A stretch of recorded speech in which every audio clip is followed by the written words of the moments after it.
여러분, 오늘 하루도 정말 고생 많으셨습니다. 복잡한 세상 일은 잠시 잊고 지금부터 제가 들려드리는 이야기에 귀 기울여 주시겠어요? 만약 여러분이 시어머니로부터 우리 손주들 대학 등록금 전부 네가 내기로 했다며? 라는 폭탄 선언을 듣는다면 어떻게 하시겠습니까?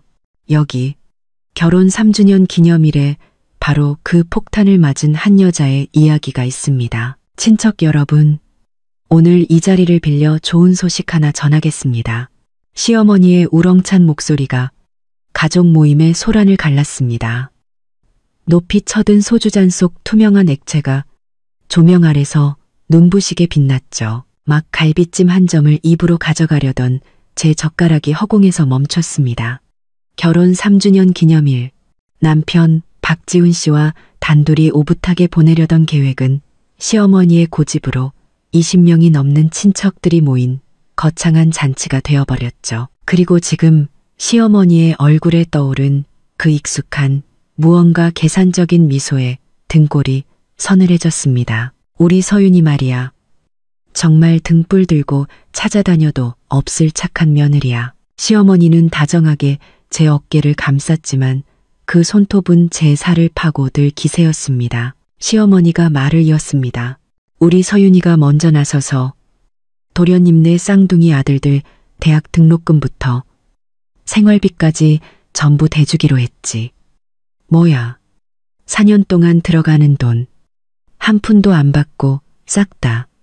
쨍그랑 제 젓가락이 접시 위로 떨어졌습니다. 동시에 온 식탁의 친척들이 약속이라도 한 듯 우레와 같은 박수를 쏟아냈습니다. 몇몇 어른들은 흐뭇한 눈빛으로 저를 바라보았죠. 역시 김서윤 대리 통이 크다니까. 명문대 나온 사람은 생각하는 게 달라. 우리 지훈이 저런 아내를 얻었으니 정말 복받았네. 저는 마치 고장난 로봇처럼 삐걱거리며 고개를 돌렸습니다. 맞은편에 앉은 시동생네 가족이 보였죠. 시동생 박지민 씨는 두 손을 비비며 한바구음을 짓고 있었고 평소 까칠하기 그지없던 동서 최미영 씨는 보기 드문 아첨의 미소를 띠고 있었습니다. 그리고 그들의 쌍둥이 아들, 수능을 앞둔 두 조카는 마치 고깃덩이를 발견한 늑대 새끼처럼 번뜩이는 눈으로 저를 쳐다보고 있었죠. 마지막으로 제 시선은 옆자리의 남편에게 향했습니다. 박지훈 씨는 고개를 숙인 채 밥만 퍼먹고 있었습니다. 이마에는 식은땀이 송골송골 맺혀 있었고 제 눈을 마주칠 생각조차 하지 못했죠. 아, 그런 거였구나. 가슴속에서 불길이 치솟았습니다. 손가락이 식탁 아래에서 하얗게 질리도록 주먹을 쥐었습니다. 기가 막힌 선전포고 완벽한 도덕적 납치였습니다. 제가 전혀 모르는 상황에서 모든 친척들 앞에서 이런 약속을 발표하다니. 이건 제가 거절할 수 없도록 옴짝달싹 못하게 만들어 이 막대한 지출을 억지로 떠안게 하려는 속셈이었죠. 서윤아, 한마디 해야지. 다들 널 칭찬하잖니. 시어머니가 마이크를 건네듯 저를 부추겼습니다. 그 눈에는 교활한 빛이 가득했죠. 식탁은 순간 정적에 휩싸였습니다. 20쌍이 넘는 눈이 일제히 저에게 꽂혔습니다. 기대, 계산, 그리고 남의 불행을 즐기는 듯한 시선들. 역겨운 음식 냄새와 일촉즉발의 긴장감이 뒤섞여 숨이 막혔습니다. 저는 깊게 숨을 들이쉬고 냅킨으로 천천히 입가를 닦았습니다. 그리고 입을 열었죠. 어머니, 제 목소리는 작았지만 모두가 저도 모르게 몸을 앞으로 기울였습니다. 혹시 꿈에서 들으셨나 봐요? 전 그런 말 한 적 없는데요. 죽음과 같은 정적이 흘렀습니다. 시어머니의 미소는 얼굴에 그대로 얼어붙었고 천천히 끔찍한 표정으로 일그러졌습니다. 시동생의 젓가락이 바닥에 떨어져 날카로운 소리를 냈죠. 식탁 밑에서 남편이 제 옷소매를 필사적으로 잡아당기는 게 느껴졌지만 저는 그 손을 뿌리쳤습니다. 김서윤, 너 지금 무슨 소리 하는 거니? 시어머니의 목소리가 날카롭게 치솟았습니다. 지난달 우리 집에서 밥 먹을 때 네가 네 입으로 분명히 말했잖니. 지훈이도 옆에 있었고 저는 차갑게 웃었습니다. 그래요? 그럼 지훈 씨가 말해보세요. 제가 언제 어디서 그런 약속을 했는지. 모든 시선이 다시 남편에게로 향했습니다. 남편의 얼굴은 시뻘겋게 달아올라 우물쭈물하며 제대로 된 문장 하나 내뱉지 못했죠. 그게 아마 어머니가 잘못 이해하셨을 거야. 서윤이 뜻은, 제 뜻은요. 제가 자리에서 일어났습니다. 경악으로 물든 식탁의 얼굴들을 내려다보며 말했죠. 누구 자식은 누가 책임지는 겁니다. 아주버님과 동서 두 분 다 멀쩡히 일하시고 조카들도 곧 성인이에요. 저희가 두 아이의 학비를 책임져야 할 의무도 능력도 없습니다. 김서윤, 시어머니가 테이블을 내리치며 벌떡 일어났습니다. 너 집안 교육을 어떻게 받은 거야? 이렇게 많은 친척들 앞에서 대체 누가 제대로 된 교육을 못 받은 걸까요? 저는 시어머니의 말을 잘랐습니다. 분노로 목소리가 떨렸죠. 당사자 동의도 없이 멋대로 약속을 만들어 발표하는 거, 그건 사기예요. 어머니, 정말 손주들 교육이 걱정되신다면 그 좋아하시는 계모임부터 끊으세요. 그 돈만 아껴도 1년 등록금은 나오겠네요. 식당 안은 아수라장이 되었습니다. 친척들은 웅성거리며 어떤 이는 저를 철없다고 비난했고 어떤 이는 시어머니가 너무 심했다고 수군거렸죠. 시동생은 굳은 얼굴로 가족들을 데리고 자리를 떠났고 시어머니는 제가 은혜도 모르는 인간이라며 울부짖기 시작했습니다. 그 혼란 속에서 저는 가방을 들고 밖으로 나왔습니다. 서윤아, 지훈 씨가 저를 따라 나와 붙잡았습니다. 당신 정말 너무한 거 아니야? 어머니가 앞으로 친척들 얼굴을 어떻게 보라고? 저는 그의 손을 뿌리쳤습니다. 온몸이 부들부들 떨렸죠. 박지훈 씨, 당신은 이미 알고 있었지? 어머니가 이런 쇼를 벌일 거라는 거. 우리 아파트 대출금 아직 갚고 있는 거 몰라? 당신이 매달 몰래 집에 돈 보내는 거 나 모른 척 해줬어. 근데 이제는 아예 대학생 둘을 키우라고? 내 친조카들이잖아. 그가 변명하려 했습니다. 그럼 당신 혼자 키워.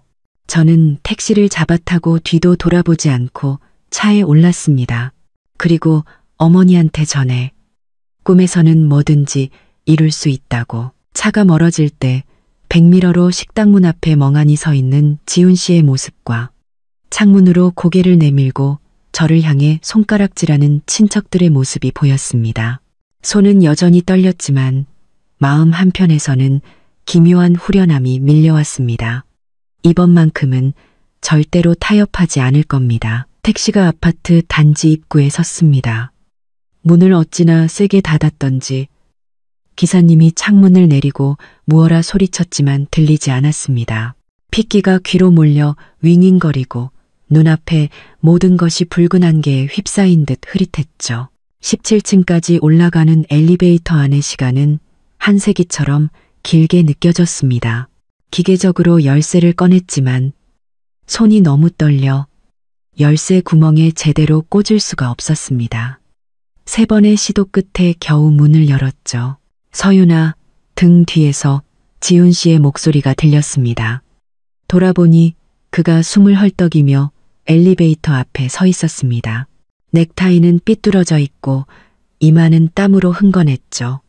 분명 뛰어온 것이 틀림없었습니다. 저는 그를 기다리지 않고 거실로 들어가 소파에 가방을 던졌습니다.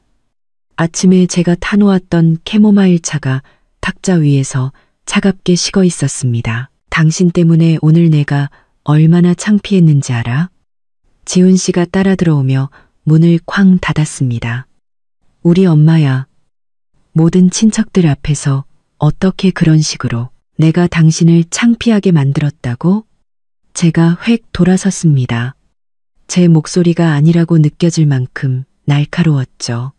당신 어머니가 모든 사람들 앞에서 내가 조카들 학비를 내주기로 했다고 거짓말을 했어. 4년이야. 박지훈 씨. 그게 돈이 얼마인 줄 알아? 그는 제 시선을 피하며 넥타이를 풀었습니다. 가족끼리 서로 돕는 건 당연한 거잖아. 돕는 거. 저는 코웃음을 쳤습니다. 이걸 돕는 거라고 말하는 거야? 당신 동생네 작년에 5천만 원짜리 외제차로 바꿨어. 인스타그램에는 매일같이 고급 레스토랑 사진이 올라와. 그런데 이제 와서 우리가 도와야 한다고. 지훈 씨의 얼굴이 시뻘겋게 달아올랐습니다. 내 친동생이잖아. 친동생. 제가 말을 끊었습니다. 당신 사업 시작할 때, 가장 힘들었을 때, 그 친동생이 단돈 10만 원이라도 빌려줬어? 빌려주기는커녕 가족들 단톡방에서 당신더러 헛된 꿈만 꾼다고 비웃었잖아. 그 말 벌써 잊었어? 저는 서재로 성큼성큼 걸어가 서랍에서 가계부를 꺼내 탁자 위에 내던졌습니다. 이것 좀 봐. 지난달에 낸 아파트 대출금만 120만 원이야. 아버님 심장 스텐트 시술하실 때 우리가 500만 원 냈고 여동생 결혼할 때 축의금 300만 원 냈어. 저는 빠르게 장부를 넘기며 그 숫자들을 손가락으로 짚었습니다. 우리 통장에 남은 돈이 얼마지? 5천만 원. 아이 가지려고 모아둔 돈이야. 지훈 씨는 가계부를 보며 마른 침을 삼켰습니다. 어머니가 일단 우리 돈으로 내고 나중에 형편 나아지면 천천히 갚으라고. 저는 기가 막혀 웃음이 터져 나왔습니다. 당신 어머니 10년 전에 우리 결혼할 때 빌려가신 돈은 갚으셨어? 당신 여동생 3년 전에 가게 차린다고 빌려간 1,000만 원은 갚았고 그때 그의 핸드폰이 울렸습니다. 액정에는 엄마라는 두 글자가 경고등처럼 깜빡이고 있었죠. 지훈 씨는 제 눈치를 한번 보더니 베란다로 나가 전화를 받았습니다. 유리문 너머로 간간히 흐느끼는 소리와 그가 나지막이 달래는 목소리만 들려왔습니다. 5분 후 그가 돌아왔을 때 그의 눈빛은 달라져 있었습니다. 어머니가 심장이 안 좋으시다고. 그는 관자놀이를 짚으며 말했습니다. 오늘 일 때문에 친척들 앞에서 얼굴을 다 망쳤다고. 서윤아, 우리 그냥 절대 안 돼. 저는 단호하게 그의 말을 잘랐습니다. 박지훈 씨, 오늘 이 돈을 우리가 내주면 내일 당신 어머니는 당신 동생네 집까지 바꿔달라고 할 사람이야. 이 선은 절대 넘게 둘 수 없어. 그는 입을 열려다 결국 아무 말도 하지 못하고 침실로 들어가 문을 세게 닫아버렸습니다. 저는 소파에 주저앉았습니다. 갑자기 온몸의 기운이 빠져나가는 것 같았죠. 벽에 걸린 결혼사진 속 우리는 활짝 웃고 있는데 고작 3년 만에 어쩌다 이렇게 된 걸까요? 핸드폰이 진동했습니다. 회사 단톡방 메시지였죠. 무심코 화면을 열자 동료들이 내일 있을 프로젝트 발표에 대해 이야기하고 있었습니다. 그 현실적인 세계가 마치 전생의 일처럼 아득하게 느껴졌습니다. 무심코 손가락이 인스타그램을 열었습니다. 첫 번째 피드는 30분 전 동서가 올린 글이었습니다.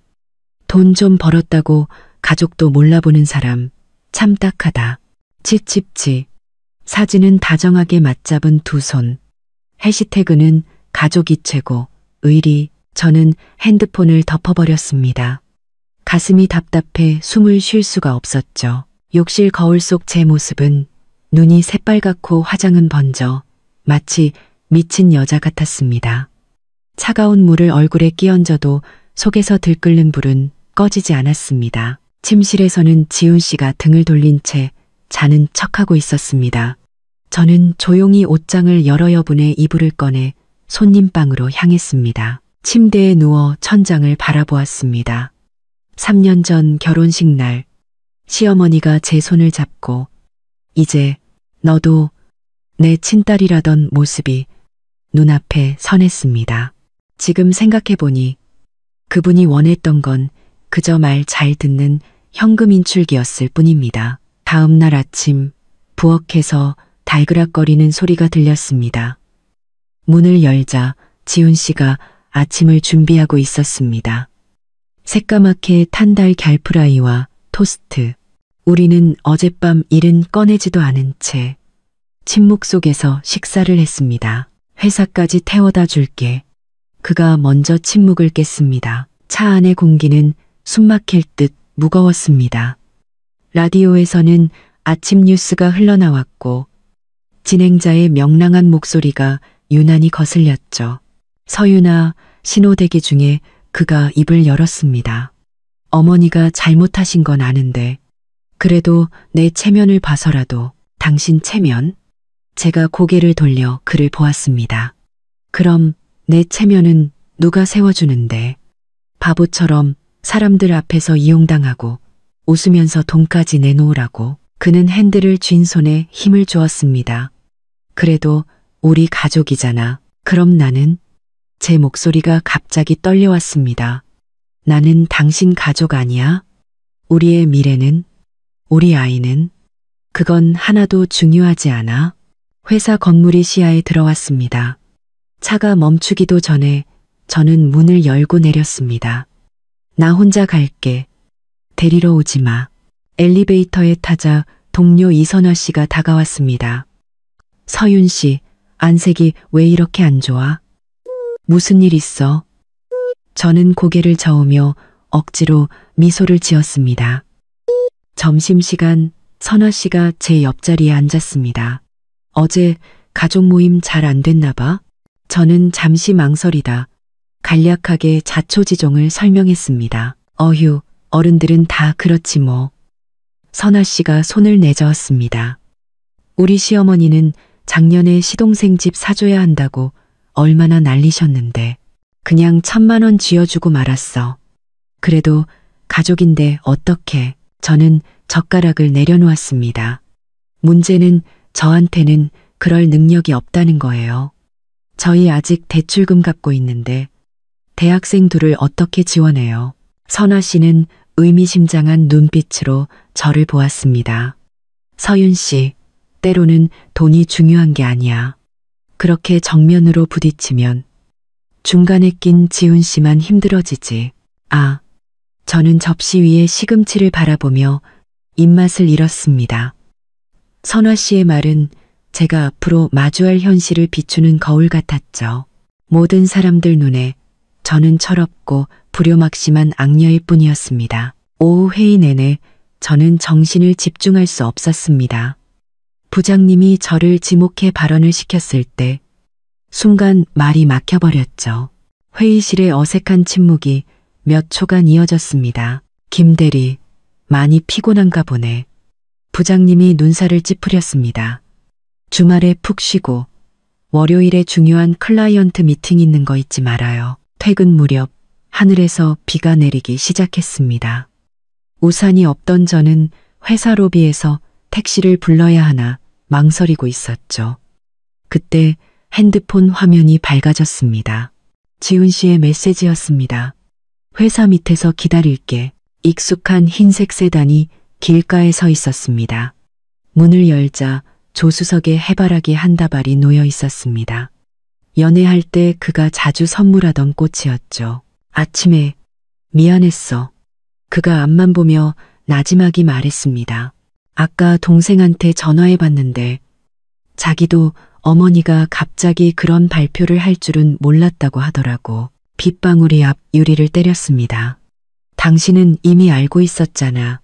그렇지? 저는 창밖을 보며 말했습니다. 어머니가 미리 당신한테는 이야기했겠지. 그의 침묵이 모든 것을 말해주었습니다. 지훈 씨, 이건 돈 문제가 아니야. 제가 조용히 말했습니다. 이건 존중의 문제라고.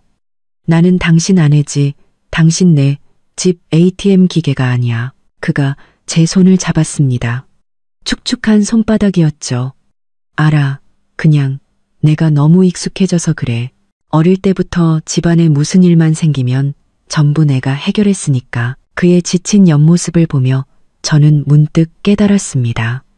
이 가족 안에서 박지훈은 이미 언제나 모든 문제를 해결해야 하는 장남으로 만들어져 있었습니다. 그리고 저의 등장은 그저 그 역할에 조력자 하나를 더해준 것뿐이었죠. 비는 점점 거세졌습니다. 우리 이야기 좀 해야겠어. 제가 말했습니다. 하지만 지금은 아니야. 오늘 밤은 친구 집에서 잘게. 그가 놀라 고개를 돌렸습니다. 서윤아, 생각할 시간이 필요해. 저는 차분하게 말했습니다. 당신도 마찬가지고 친구 유진이의 오피스텔에서. 저는 결국 참았던 울음을 터뜨렸습니다. 유진이는 아무것도 묻지 않고 레드와인 한 잔을 따라주며 저를 안아주었죠. 계좌 확인해봤어. 한밤중 저는 잠긴 목소리로 말했습니다. 지훈 씨 매달 어머니한테 몰래 돈을 보냈더라. 적게는 50만 원, 많게는 100만 원씩. 3년 동안. 나 정말 바보같이 아무것도 몰랐어. 유진이는 한숨을 쉬었습니다. 그래서 어떻게 할 거야? 저는 고개를 저으며 창밖에 비 내리는 밤을 바라보았습니다. 도시의 불빛이 빗물에 번져 마치 제가 마주한 불투명한 미래처럼 흐릿했습니다. 핸드폰 화면이 다시 켜졌습니다. 시어머니가 보낸 긴 음성 메시지였습니다. 열어보지 않았지만 문자로 변환된 내용을 볼 수 있었죠. 지훈이한테 들었다. 집 나가서 시위라도 하는 거니? 서윤아, 사람 그렇게 이기적으로 사는 거 아니다. 저는 핸드폰을 뒤집어 놓고 잔에 남은 와인을 전부 마셨습니다. 내일 이 전쟁은 다시 시작될 겁니다. 하지만 오늘 밤만큼은 잠시 도망쳐도 괜찮겠죠. 초인종이 울렸을 때 저는 부엌에서 과일을 깎고 있었습니다. 사과를 가르는 아삭한 소리에 벨소리를 듣지 못했죠. 서재에 있던 지훈 씨가 고개를 내밀고서야 알았습니다. 누가 벨 눌렀는데. 손을 닦고 현관으로 가자. 고양이 눈구멍 너머로 시동생 박지민 씨와 동서 최미영 씨의 얼굴이 우스꽝스럽게 일그러져 보였습니다. 동서의 손에는 서류 봉투가 들려 있었죠. 저는 심호흡을 하고 문을 열었습니다. 형수님. 동서의 미소는 마치 풀로 붙여놓은 듯 어색했고 목소리는 느끼할 정도로 달콤했습니다. 연락도 없이 와서 죄송해요. 방해한 건 아니죠? 그녀가 신은 명품 스터드 힐은 반년 전 인스타그램에서 자랑하던 것이었습니다. 100만 원이 훌쩍 넘는 그 구두가 제가 방금 닦아놓은 마룻바닥을 가차없이 짓밟고 있었죠. 지훈 씨가 소리를 듣고 나왔습니다. 지민아, 갑자기 웬일이야? 형, 저희 사과하러 왔어요. 시동생은 손을 비비며 말했지만 눈은 자꾸만 집안을 훑어보고 있었습니다. 동서가 재빨리 말을 받았습니다. 맞아요, 형수님. 어제 어머님이 정말 잘못하셨어요. 연세가 있으셔서 가끔 생각 없이 말씀하실 때가 있잖아요. 마음에 담아두지 마세요. 그녀는 살갑게 제 손을 잡았지만 진한 향수 냄새의 머리가 어지러울 지경이었습니다. 우린 가족이잖아요. 오해가 있으면 풀면 되죠. 저는 손을 빼며 벽시계를 쳐다봤습니다. 저희 막 나가려던 참이었는데 공기가 순간 얼어붙었습니다. 잠깐이면 돼요. 동서는 마술사처럼 서류 봉투에서 종이 뭉치를 꺼냈습니다. 이왕 이야기가 나온 김에 아예 구체적인 금액을 정해두는 게 좋을 것 같아서요. 나중에 오해 생기면 안 되니까. 그녀가 저에게 내민 종이 뭉치 맨 위에는 모 대학교의 등록금 고지서 샘플이, 그 밑에는 생활비 예산안이 첨부되어 있었습니다.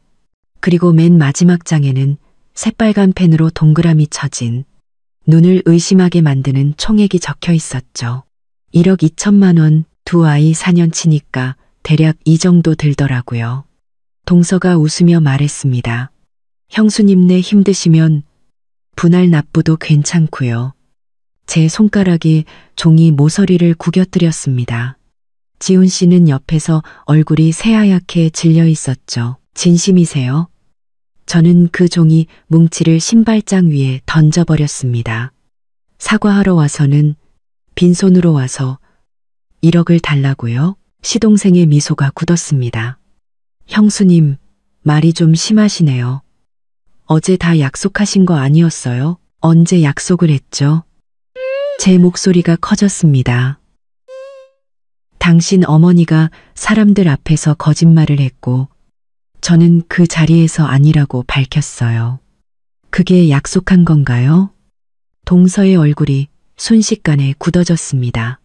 형수님, 그렇게 말씀하시면 안 되죠. 지훈이 형님이 장남이고 형님네가 형편이 제일 나은데 동생 좀 도와주는 게 당연한 거 아니에요? 당연하다고? 저는 비웃었습니다. 작년에 그 BMW 새로 살 때는 왜 도와달란 말 안 하셨어요? 지난달에 몰디브 여행 간 거 인스타그램에 올릴 때는 왜 안 도와달라고 하셨고요? 이제 돈 내야 할 때가 되니까 우리가 생각나셨나 봐요. 동서의 얼굴이 시뻘개졌습니다. 아니, 형수님은 어떻게 말을 그렇게...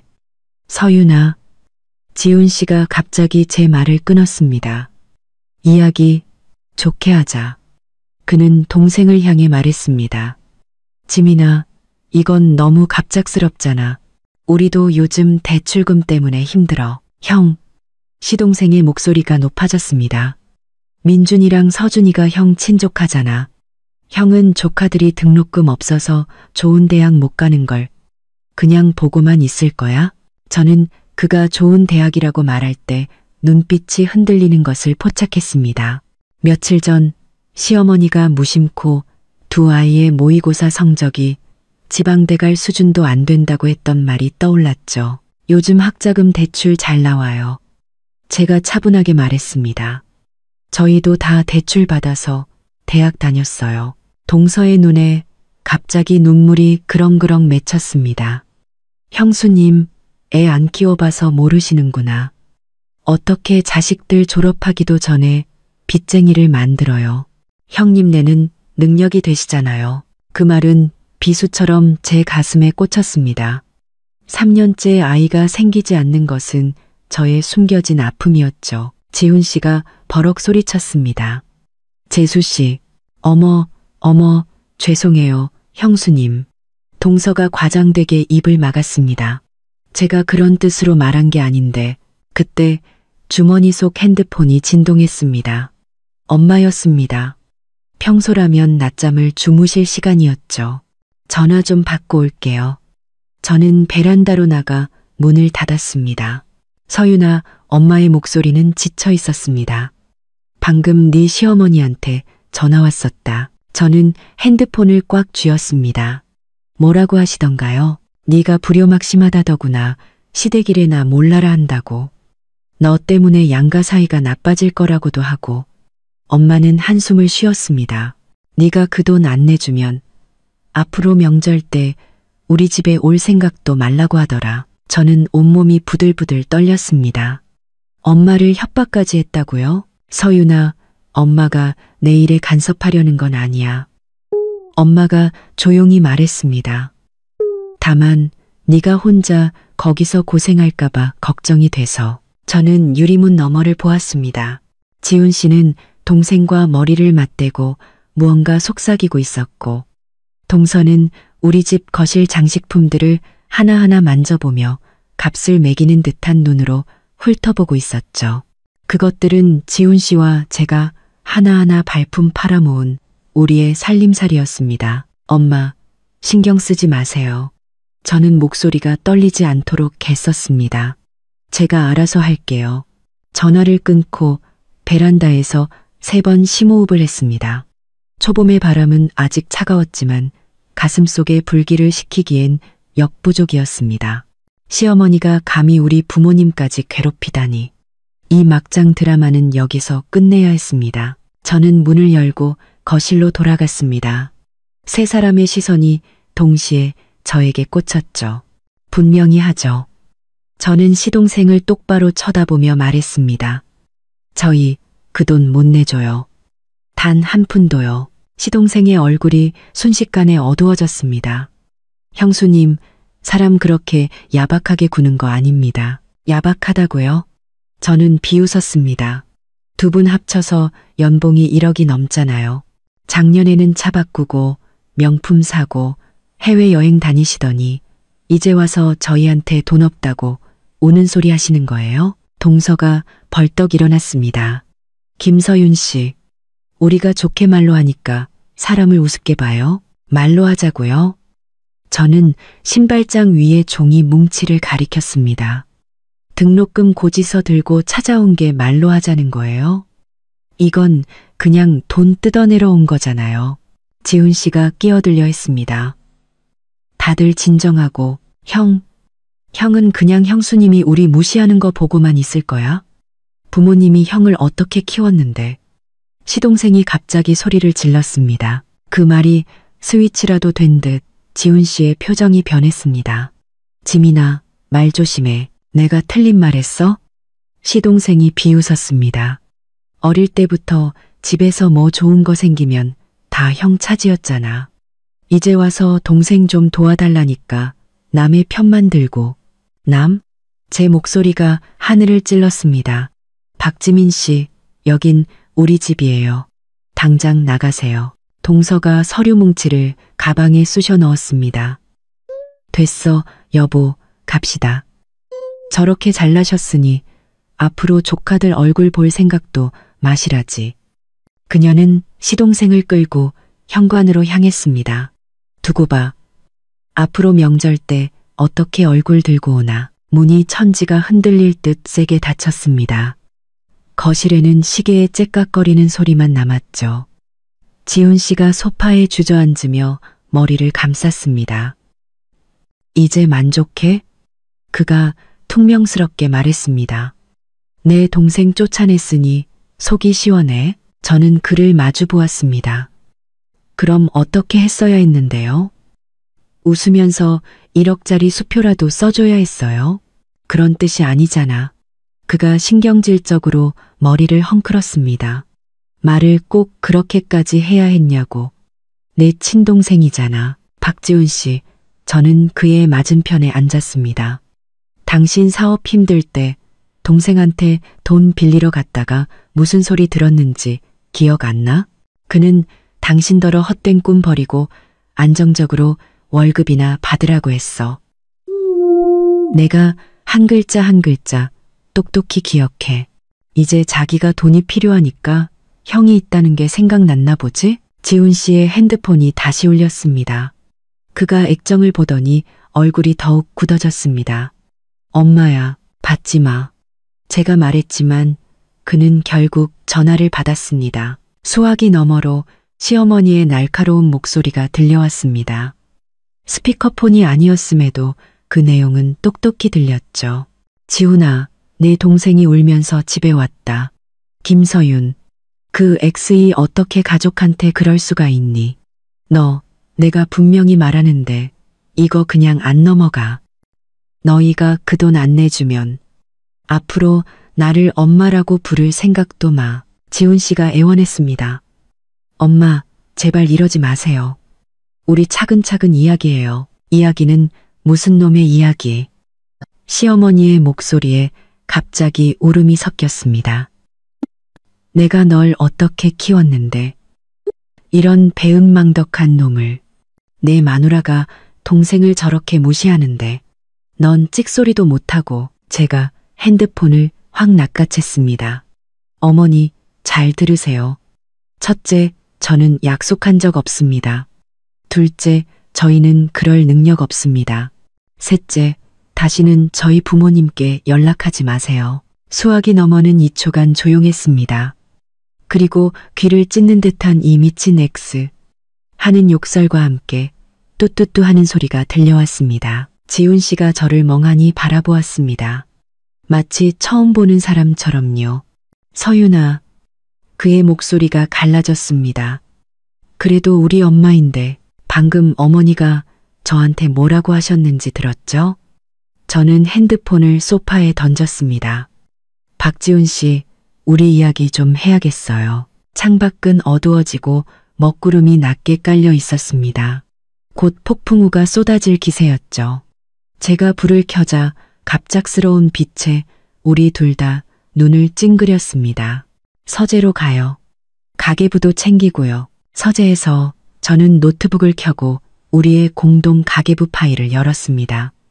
지난 3년간의 모든 수입과 지출이 꼼꼼하게 기록되어 있었죠. 이것 좀 봐. 제가 화면을 가리켰습니다. 작년에만 시댁에 들어간 돈이 총 640만 원이야. 아버님 수술비 500만 원, 여동생 결혼 축의금 300만 원, 평소에 드린 용돈이랑 선물은 빼고, 심지어 당신이 어머니한테 몰래 보내준 돈까지 합치면 이게 우리 대출금이랑 생활비 빼고 남는 돈이야. 지훈 씨는 그 숫자들을 보며 아무 말도 하지 않았습니다. 이것도 봐. 저는 다른 파일을 열었습니다. 시동생의 인스타그램이었죠. 화면에는 작년에 몰디브에서 찍은 가족 사진과 동서의 손에 끼워진 커다란 다이아 반지가 떠 있었습니다. 누가 더 잘 사는지 비교하자는 게 아니야. 제가 창을 닫으며 말했습니다. 하지만 그들은 저렇게 돈을 흥청망청 쓸 때 가족을 생각이나 했을까? 이제 돈이 필요하니까. 그제야 가족애를 들먹이는 거잖아. 지훈 씨가 마침내 입을 열었습니다. 그럼 어떻게 하자는 건데? 어머니 통장에 돈 얼마 있는지 알아? 제가 불쑥 물었습니다. 그가 멈칫했죠. 어머니 말이야. 제가 또박또박 말했습니다. 어머니 연금 월 120만 원, 아버님 연금 100만 원. 두 분이 오래된 아파트에 사신이 큰돈 들어갈 때도 없어. 그동안 우리가 들인 돈, 당신이 몰래 보낸 돈, 두 분이 모은 돈 합치면 적어도 3억은 될걸. 지훈 씨가 눈살을 찌푸렸습니다. 당신이 어떻게 알아? 지난번에 어머님 스마트 뱅킹 도와드리다가 우연히 봤어. 제가 차갑게 말했습니다. 어머니는 손주들 학비 대줄 능력이 충분해. 그런데도 굳이 우리 덜어내라고 하시는 거야. 왜일까? 그는 대답하지 않았지만 우리는 그 이유를 알고 있었습니다. 그건 통제였고 시험이었습니다. 이 장남 부부가 어디까지 순종하는지 시험해 보려는 것이었죠. 마침내 비가 쏟아지기 시작했습니다. 창문을 두드리는 빗소리가 마치 수많은 손가락이 유리를 긁는 소리 같았습니다. 지훈 씨의 핸드폰이 다시 울렸습니다. 그가 액정을 보더니 음소거 버튼을 눌렀죠. 고모한테서 왔네. 온 가족이 다 알았나 봐. 저는 노트북을 덮었습니다. 지훈 씨, 당신이 누구 편인지 확실히 해야 해. 그가 고개를 들었습니다. 눈에는 핏발이 서 있었죠. 이건 편을 가를 문제가 아니야. 아니, 맞아. 제가 말을 잘랐습니다. 당신이 확실하게 거절하지 않으면 그들은 계속해서 선을 넘을 거야. 앞으로도 계속. 창밖에서 번개가 치고 천둥 소리가 울렸습니다. 불이 깜빡거리다 잠시 모든 것이 어둠에 잠겼습니다. 우리는 칠흑 같은 어둠 속에서 서로의 숨소리만 들으며 마주 앉아 있었죠. 다시 불이 켜졌을 때 지훈 씨의 표정은 달라져 있었습니다. 제가 한 번도 본 적 없는 결연한 표정이었죠. 나한테 3일만 줘. 그가 말했습니다. 내가 해결할게. 그가 무엇을 하려는지는 몰랐습니다. 하지만 저는 처음으로 느꼈습니다. 어쩌면, 정말 어쩌면 그가 제 편에 서줄지도 모른다고요. 한밤중에 울리는 전화벨 소리에 잠이 깼습니다. 비몽사몽간에 핸드폰을 집어들자 눈부신 액정빛에 눈살이 찌푸려졌습니다. 박신의 가족, 단톡방에 23개의 안 읽은 메시지가 떠 있었죠. 평소 명절 인사 외에는 조용하던 방이었습니다. 한밤중에 이렇게 시끄러운 건 절대 좋은 징조가 아니었죠. 단톡방을 열자 가장 최근 메시지는 둘째 고모가 보낸 긴 음성 메시지였습니다. 문자로 변환된 내용은 서윤아, 고모가 한마디 하는데 사람이 그렇게 근본 없이 살면 안 된다 였습니다. 저는 벌떡 일어나 손가락을 위로 올리며 이전 메시지들을 빠르게 훑었습니다. 시동생이 편집된 녹음 파일을 하나 올렸더군요. 제가 했던 말 중 누구 자식은 누가 책임지는 겁니다. 라는 부분만 교묘하게 잘라낸 파일이었습니다. 앞뒤 문맥은 전부 사라진 채였죠. 그 뒤로는 시어머니의 울음 섞인 호소가 이어졌습니다. 내가 늙어서 이 망신을 당하네. 며느리가 온 가족 앞에서 나를 무시하는데. 그리고 그 뒤를 이어 친척들의 비난이 10개 넘게 달려 있었습니다. 가장 최근에는 작은 할아버지의 가문의 망신이다 라는 한탄까지. 옆에서 지훈 씨는 곤히 자고 있었습니다. 이 소란에도 깨지 않은 걸까요? 아니면 자는 척하는 걸까요?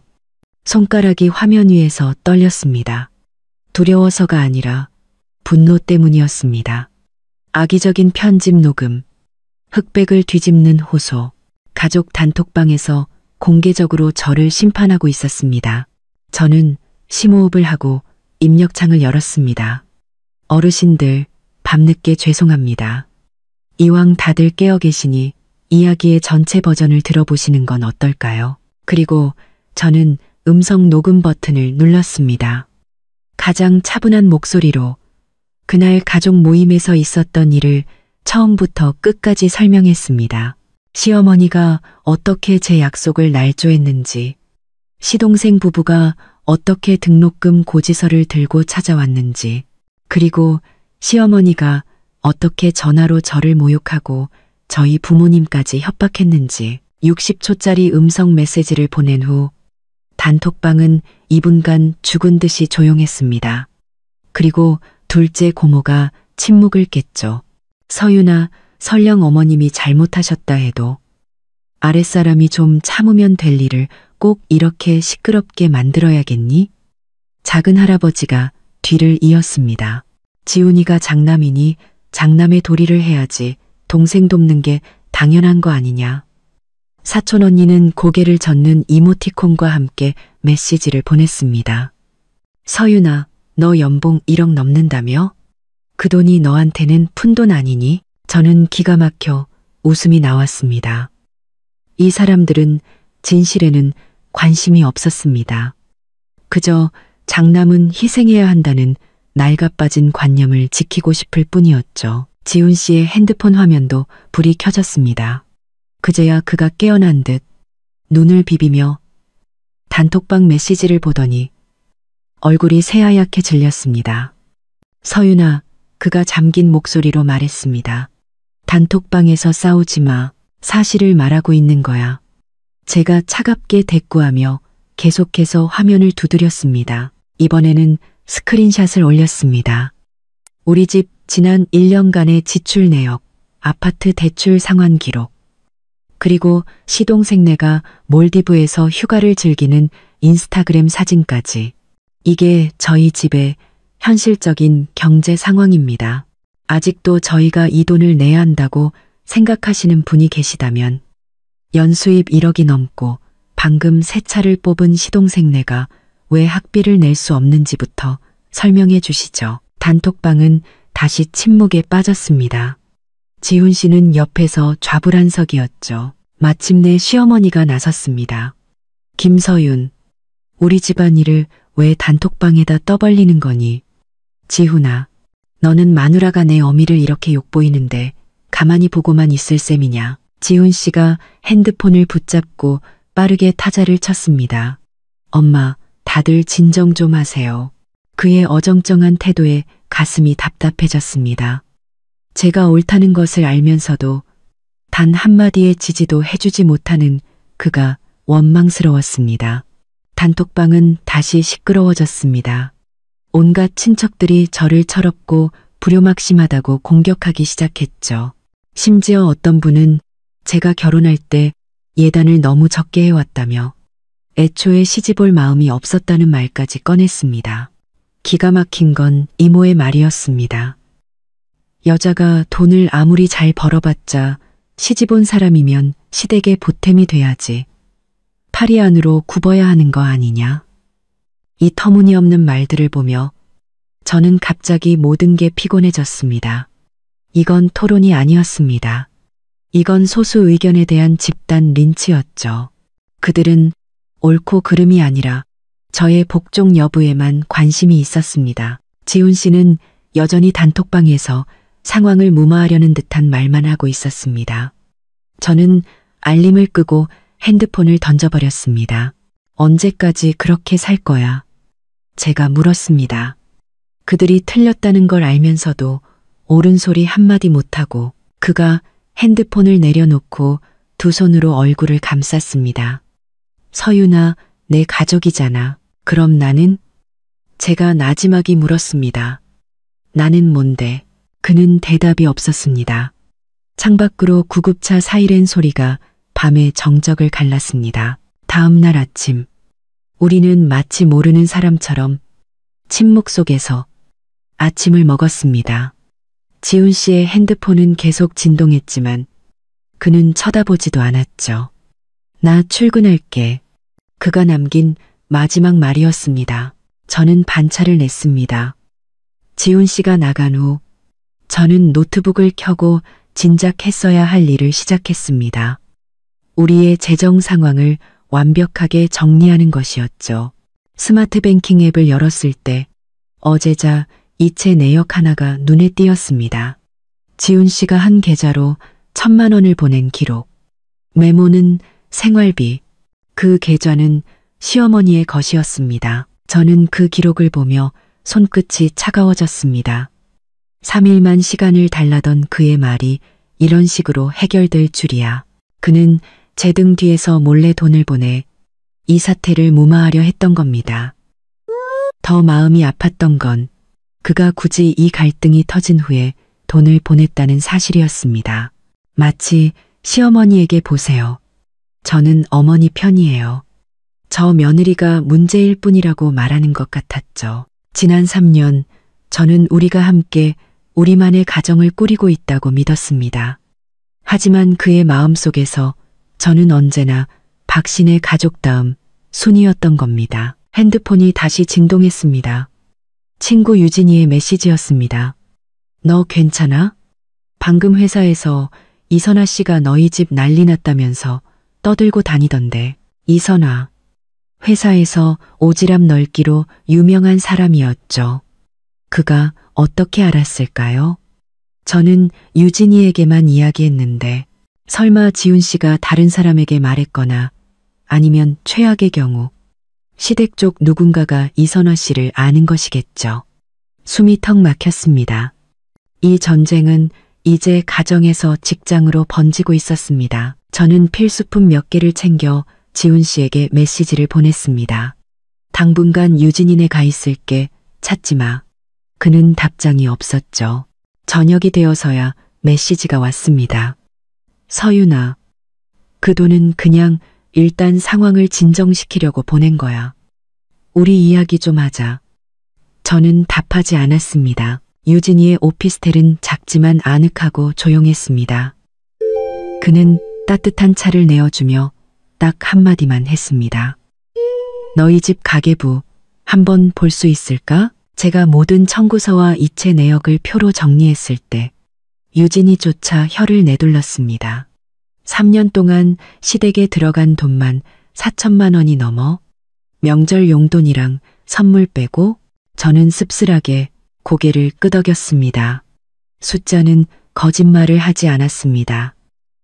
이 결혼 생활에서 저는 박 씨 집안의 현금 인출기였던 겁니다. 그날 밤 유진이네 집 소파에 누워 잠 못 이루고 있을 때 엄마에게서 메시지가 왔습니다.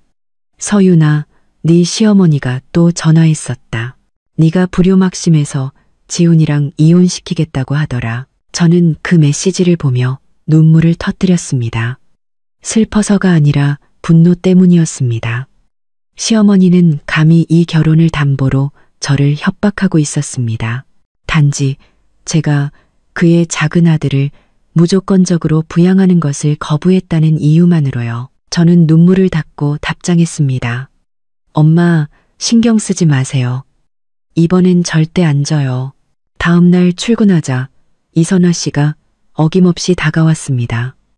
서윤 씨, 집에 좀 안 좋은 일 있다며? 그의 눈에는 악의적인 관심이 가득했습니다.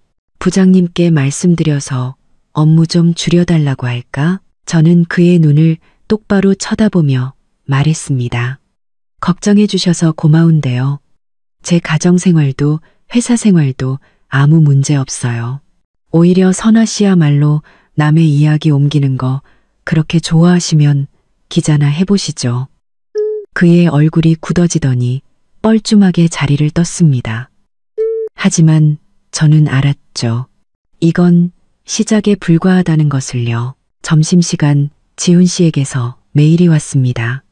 회사 메일로 저에게 연락을 하다니 첨부 파일의 제목은 가계 지출 계획안이었습니다. 열어보니 허수음이 나왔습니다. 그가 제시한 타협안이었죠. 우리가 매년 시동생 내에 1,000만 원씩 4년간 총 4천만 원을 지원하자는 내용이었습니다. 한 아이의 학비는 대주자는 것이었죠. 본문에는 돈으로 평화를 사자는 내용이 길게 적혀 있었습니다. 저는 파일을 닫고 딱 3글자로 답장했습니다. 말도 안 돼. 퇴근길 지훈 씨가 회사 앞에서 저를 기다리고 있었습니다. 그는 무척 초췌해 보였죠. 서윤아, 우리 이야기 좀 해. 저는 그를 지나쳐 계속 걸었습니다. 할 말 없어. 당신이 보낸 1,000만 원 다시 받아오기 전까지는. 그가 저를 따라오며 말했습니다. 돈은 이미 드렸어. 하지만 어머니께 확실히 말씀드렸어. 이번이 마지막이라고. 저는 걸음을 멈추고 그를 돌아보았습니다. 당신은 항상 이번이 마지막이라고 했어. 이번엔 진짜야. 그가 제 손목을 잡았습니다. 당신이 정리한 가계부 봤어. 내가 그동안 집에 그렇게 많은 돈을 보냈는지 몰랐어. 몰랐다고? 제가 그의 손을 뿌리쳤습니다. 그 모든 이체를 당신 손으로 직접 했으면서 나는 그냥. 그의 목소리가 작아졌습니다. 익숙했을 뿐이야. 어릴 때부터 집안일은 전부 내 몫이었으니까. 그의 고통스러운 표정을 보며 저는 문득 깨달았습니다. 박지훈 역시 피해자였습니다. 장남이라는 책임감에 묶인 피해자. 하지만 그 사실이 제가 함께 희생해야 한다는 의미는 아니었죠. 지훈 씨, 제가 차분하게 말했습니다. 생각할 시간이 필요해. 우리 결혼에 대해서. 그리고 우리의 미래에 대해서. 그의 얼굴에서 핏기가 가셨습니다. 이혼 하자는 거야? 거기까지는 생각 안 해봤어. 제가 한숨을 쉬었습니다. 하지만 한 가지는 확실해. 나는 더 이상 박씨 집안의 밑 빠진 독에 물을 붓지 않을 거야. 당신이 내 편에 서든지 아니면. 저는 말을 끝맺지 않았지만 그는 제 뜻을 알아들었을 겁니다. 아파트 단지 게시판 앞에 사람들이 웅성거리고 있었습니다. 제가 다가가자 수군거리던 소리가 멎었죠. 아주머니 몇 분이 흩어지며 저를 동정과 비난이 섞인 눈으로 쳐다봤습니다. 게시판에는 A 사용지 한 장이 붙어 있었습니다. 제 사진과 함께 불효막심한 며느리 김서윤 시어머니를 학대하다라는 붉은 글씨가 적혀 있었죠. 오른쪽 아래에는 QR코드가 있었는데 찍어보니 제가 어떻게 시어머니를 모욕하고 조카들 부양을 거부해 늙은 시어머니를 심장병으로 쓰러지게 만들었는지에 대한 소설이 펼쳐졌습니다. 서윤 씨, 이게 어떻게 된 일이야? 아래층 아주머니가 다가와 물었습니다. 아침부터 온 동네에 소문이 쫙 퍼졌어. 저는 그 종이를 찢어 구겨버렸습니다. 저희 시어머니가 꾸며낸 이야기예요. 어휴, 그래도 가족끼리. 어제 네 시어머니가 노인정 가서 우시던데 네가 손주도 못 보게 한다고. 저는 코웃음을 쳤습니다. 손주요? 저희 아직 아이도 없는데요. 회사 로비, 엘리베이터, 그리고 사무실에 들어설 때까지 저는 동물원의 원숭이가 된 기분이었습니다. 친구 유진이가 다급하게 다가와 회사 내부 게시판을 보여주었을 때 사태가 얼마나 심각한지 깨달았습니다. 사생활 문제로 시끄러운 모델이 중요한 클라이언트 맡겨도 괜찮을까라는 제목의 익명글. 내용은 동네 게시판에 붙어 있던 것과 똑같았지만 정서적으로 매우 불안정하여 팀 이미지에 해를 끼칠 수 있음이라는 문장이 추가되어 있었죠. 이건 더 이상 가정불화가 아니었습니다. 제 경력을 망가뜨리려는 시도였죠. 이선화 씨 짓이야. 유진이가 말했습니다. 어제 박신의 막내 고모랑 카페에서 만나는 걸 본 사람이 있대. 부장실에 불려 들어갔을 때 저는 이미 각오를 하고 있었습니다. 부장님은 제 능력을 인정하지만 회사는 직원의 종합적인 자질을 중요하게 생각한다고 애둘러 말했죠. 3년간의 노력이 이 추잡한 싸움으로 물거품이 될 수도 있었습니다. 그때 제 핸드폰으로 지훈 씨의 메시지가 도착했습니다. 심리 상담 시작했어. 의사 선생님이 경계선 설정과 과잉 책임감에 대해 이야기해 주셨어. 아직은 어렵네. 보고 싶다. 그가 노력하고 있다는 사실에 마음이 조금 누그러졌지만 당장 제 발등에 떨어진 불을 끄기엔 역부족이었습니다. 퇴근길 비가 내렸습니다. 회사 앞에 낯익은 흰색 세단이 멈춰섰습니다. 운전석에는 지훈 씨 회사 기사인 김 기사님이 앉아 있었죠. 사모님, 박 부장님이 모시라고 하셨습니다. 그는 제게 우산을 건네며 말했습니다. 요즘은 대중교통 이용하지 않으시는 게 좋을 거라고. 그가 보여준 스마트폰 화면에는 한 지역 커뮤니티 게시판에 제 사진이 흑백 영정 사진처럼 합성되어 올라와 있었습니다. 이 불효녀를 고발합니다 라는 제목 아래 제 직장까지 공개되어 있었죠. 차 안에서 저는 결국 울음을 터뜨렸습니다. 분노와 서러움, 두려움이 뒤섞여 가슴을 짓눌렀습니다. 시어머니는 단지 돈 때문에 저를 사회적으로 매장시키려 하고 있었습니다. 그날 밤 지훈 씨에게서 영상 통화가 걸려왔습니다. 그는 출장지 호텔에서 핏발 선눈으로 말했습니다. 방금 그 게시물들 봤어. 변호사 선임했어. 일단 사이트의 내용 증명부터 보내서 글 내리라고 할 거야. 그리고 어머니 문제는 내가 내일 돌아가서 직접 해결할게. 이번엔 정말이야.